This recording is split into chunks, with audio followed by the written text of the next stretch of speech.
there they are. Famous Dave's ribs. Oh, but it's so hard to choose. They do stuff with smoke and fire that nobody else can do.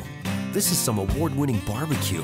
Famous Dave's. I think the next time I go there is gonna be now.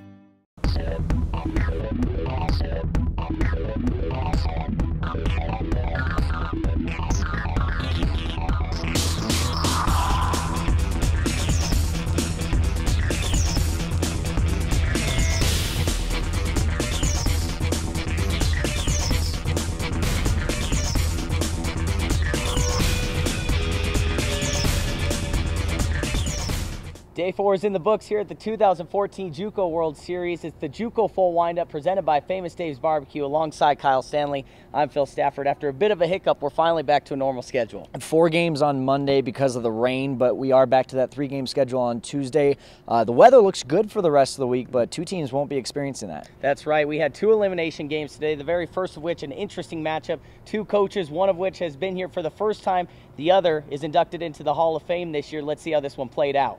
The SMC Pioneers entered last year's World Series with the #1 ranking in the nation before they were ousted in Day 5.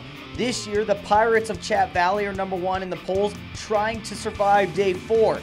We had SMC outfielder Zach Shields mic'd up during pregame. Life for SMC players. Hey, it's a beautiful day in the neighborhood. Here we go, mate. Oh, booty on him. Tap my back 3 times. See, I'm superstitious, so the team always mess with me. I want about 4 bags. I get 4, you get 4. West get 4. Hey, losers got to wear their socks inside out. He talking about y'all the no-fly zone, we the ground control.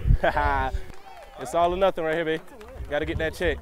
Chap Valley takes advantage of stepping to the plate first, courtesy of Trevor Keyboom. Launches the ball to center. He picks up his 4th RBI with the 2-run blast. Looked like this was going to be a slugfest to start.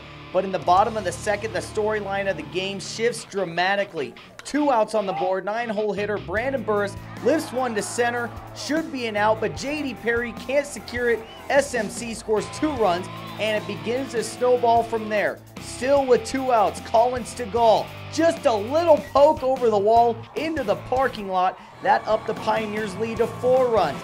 After a pitching change, Jordan Garrett steps into the box, rips his own solo shot to go back-to-back for the Pioneers.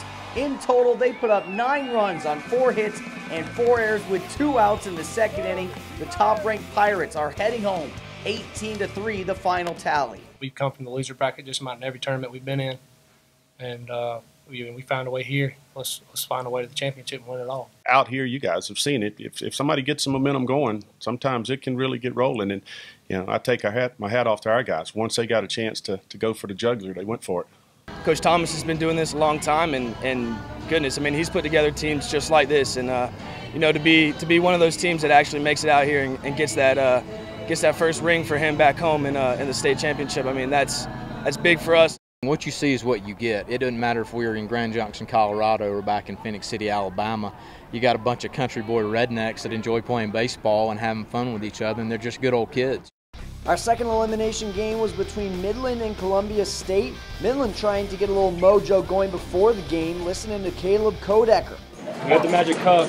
It's just sitting up there like magic. And then you just get some magic, and then we ain't going to get out. We ain't getting out today. Obviously, outs were made today, but after a quick run was put on the board by the Chaparrals, Chris Shaw makes another. How about some Canadian bacon for your pizza? And after a 5-run first inning, Midland has already chased the Chargers starting pitcher. Columbia's struggles continued in the 2nd inning. Back-to-back walks with the bases loaded led to 2 more runs. But the Chargers make it a game in the home half of the 2nd. Caleb Patterson goes right back up the box. Ducks on the pond equals 2-run single, and it's now 7-3. 3rd inning at Shaw, again another 2-run blast, this time to right field. Side note, this is a former Team Canada player. Might want to think twice before pitching to him again. 7th inning, it's 10-4. Sam Few continuing his great tournament, laces one into center, brings home the Chargers' 5th run. That's enough to chase Thomas McElraith. 6 1/3 from the sophomore, 5 earned runs. He and Shaw are OU commits for next year. That's when things get interesting in the Columbia dugout. Rally time is an unusual one for the Chargers. Here's their version of waking up the bats and a few other quirks to add to it. Serves like a bandana that covers your face, like an actual bandito back in the Western days. And it worked for us yesterday, so we figured we'd try it again. Did it work? Yeah, Wes Niederlin only had 1 hit on the day, but he made it count. 2-run tater, and suddenly we've got a very close 3-run game. But Sebastian Palacios closed the door on Columbia's comeback attempt.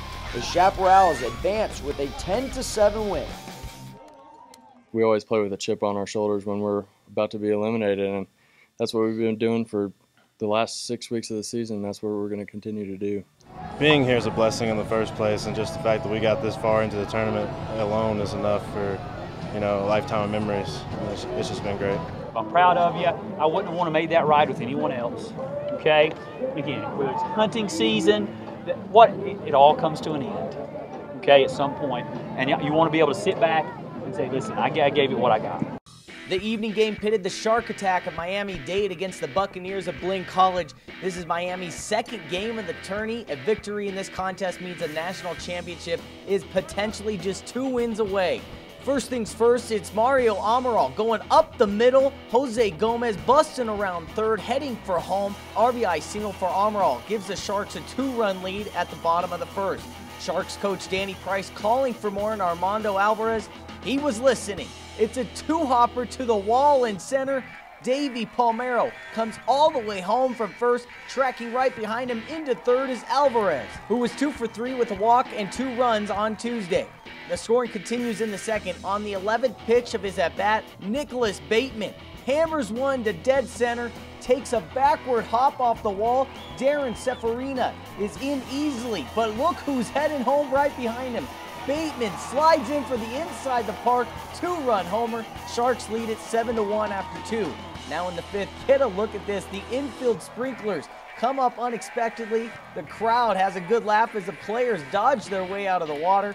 The delay lasted about 10 minutes. It didn't unnerve the Sharks by any means, though. They're victorious thanks to this walk-off in the 8th by Brian Colon. It was the inside the Parker, though, that still had everyone talking afterwards. When I scored, when I touched home plate and I turned around, I saw him running at third. I was like, wow, he's coming pretty fast. So I was kind of excited about that one. The sprinklers came on. Nothing ever surprises you on a baseball field. I've seen that happen quite a few times. What movie was that? I'm trying to think when the guy that running, the famous Forrest Gump, you know, and he was running along. He says, what? And he says, you know what he says. It happens, you know. He made a T-shirt, made a lot of money. Like I told our guys, guess what, man? Pick your heads up because you got another game to play in the Junior College World Series.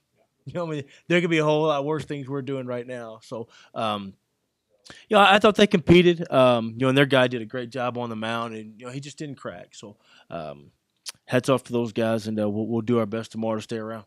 Play of the day and home run of the day here in our Can't Miss Moments, brought to you by Grand West Kia. The homer of the day, the ball doesn't go over the wall, but it still counts as a homer. The inside the Parker by Nick Bateman of Miami-Dade. Get a load at how quick he goes from home to home around the bases in less than 16 seconds. Danny Price says that's Forrest Gump speed. And for your top play, Wes Niederlin doing everything in his power to keep his Columbia State Chargers in contention for a national championship. Sweet diving play out and right, but his Chargers were eliminated 10-7 and are headed home. That play of the day and home run of the day, of course, one of many that we had to choose from. Make sure to check out the rest at the Can't Miss Moments, brought to you by Grand West Kia. And, of course, coming up on Wednesday, we have 2 more games, including a winner's bracket game with Iowa Western. Maybe they'll bring out the camo jerseys. I think they're undefeated with those going back to 2012. They will take on Miami-Dade, also undefeated. Yeah, in the early game, the afternoon game, Spartanburg Methodist and Blinn College both fighting to keep their playoff hopes and their national championship hopes alive. As always, follow us on Twitter for updates at Real Recruits and also at JUCO World Series. We're keeping you updated throughout this entire series at JUCOGJ.org. We'll see you on day 5. For Kyle Stanley, I'm Phil Stafford. This has been the JUCO Full Windup presented by Famous Dave's.